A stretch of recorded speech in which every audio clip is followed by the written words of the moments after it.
नमस्कार बच्चों, स्वागत है आपका ज्ञान मंदिर में। आज हम कक्षा 7वीं की कविता 4 कठपुतली पढ़ेंगे। यह कविता भवानी प्रसाद मिश्र द्वारा रचित है। इस कविता के माध्यम से भवानी प्रसाद मिश्र स्वतंत्रता की बात कर रहे हैं कि जिस प्रकार एक व्यक्ति को परतंत्रता, गुलामी का जीवन पसंद नहीं होता, उसी प्रकार एक कठपुतली भी बंधनों में बंधकर नहीं रहना चाहती।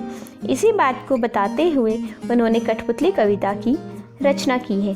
आइए सबसे पहले भवानी प्रसाद मिश्र जी के जीवन से परिचित होते हैं। भाषा के महान लेखक श्री भवानी प्रसाद मिश्र का जन्म 29 मार्च सन 1913 को मध्य प्रदेश के होशंगाबाद जिले के तिगरिया गांव में हुआ। वो कविता, निबंध, संस्मरण और बाल साहित्य लेखक में निपुण थे। इनकी प्रमुख रचना में चकित है दुख, नीली रेखा तक, तुर्कों के खेल, अंधेरी कविताएं आदि प्रमुख है। इस प्रकार भवानी प्रसाद मिश्र जी के जीवन के बारे में हमने जाना। अब आइए कठपुतली कविता से परिचित होते हैं। कठपुतली गुस्से से उबली, बोली यह धागे क्यों है मेरे आगे पीछे, इन्हें तोड़ दो, मुझे मेरे पाँव पर छोड़ दो। इस कविता में भवानी प्रसाद मिश्र अपने मन के भाव कठपुतली के माध्यम से प्रस्तुत कर रहे हैं कि परतंत्रता किसी को भी पसंद नहीं होती, आज़ादी सभी को चाहिए। इस कविता में एक कठपुतली गुस्से से उबल रही है, अर्थात गुस्से में बोल रही है कि यह धागे जो हैं वो मेरे आगे पीछे क्यों बांधे हुए हैं, इन्हें खोल दो, मैं इनके बंधन में नहीं रहना चाहती। कठपुतली दूसरों के हाथों में बंधकर नाचने से परेशान हो गई है और अब वो सारे धागे तोड़कर स्वतंत्र होना चाहती है। इन्हें तोड़ दो, इन सभी धागों को तोड़ दो और मुझे मेरे पाँव पर छोड़ दो, क्योंकि अब मैं बंध कर नहीं रहना चाहती, अब मैं स्वतंत्र रहना चाहती हूँ, मैं आज़ाद रहना चाहती हूँ। सुनकर बोली और कठपुतलियाँ कि सुनकर बोली और कठपुतलियाँ कि हाँ, बहुत दिन हुए हमें अपने मन के छंद छुए।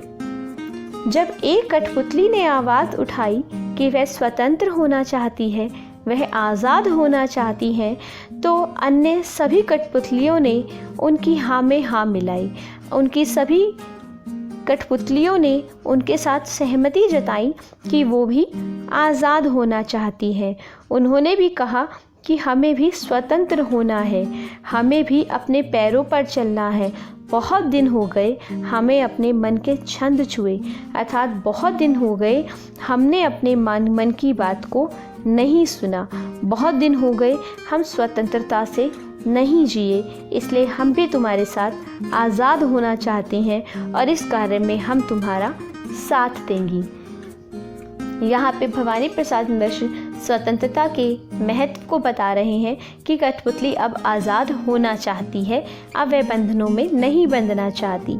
मगर पहली कठपुतली सोचने लगी, लेकिन सभी कठपुतलियों की सहमति के बाद पहली कठपुतली असमंजस के भाव में पड़ गई। वह एक क्षण के लिए रुक गई। वह क्यों रुक गई? क्योंकि पहले तो वह अकेली ही स्वतंत्रता के आगे बढ़ रही थी स्वतंत्रता के लिए, परंतु अब जब सब अन्य कठपुतलियाँ भी उसके पास आ गई हैं, तो अन्य सभी कठपुतलियों की जिम्मेदारी भी उस कठपुतली पर आ गई है।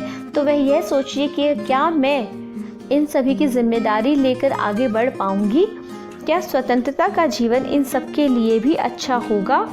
क्या मैं यह बात कर सब सही कर रही हूँ? इस प्रकार की बातें उसके मन में आने लगी। उसके बाद उसने सोचा, यह कैसी इच्छा मेरे मन में जगी कि यह कैसी इच्छा है जो मेरे मन में जगने लगी है। जब सब बाकी कठपुतलियाँ पहली कठपुतलियों के स्वतंत्र होने की बात का समर्थन करती हैं, तो पहली कठपुतली फिर सोच में पड़ जाती है कि क्या वो सही कर रही है, क्या वह सभी की जिम्मेदारियाँ अपने ऊपर ले पाएगी, क्या यह उसकी इच्छा जायज़ है। क्या यह सही इच्छा है जो उसके मन में जगी है, और वह इन्हीं भावों के बीच में उलझी रह जाती है। जिस समय यह कविता लिखी गई उस समय देश गुलामी की जंजीरों में जकड़ा हुआ था।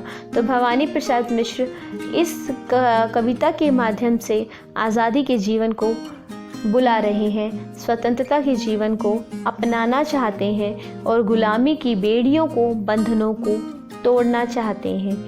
उम्मीद करती हूँ आपको यह कविता अच्छे से समझ आई होगी। धन्यवाद।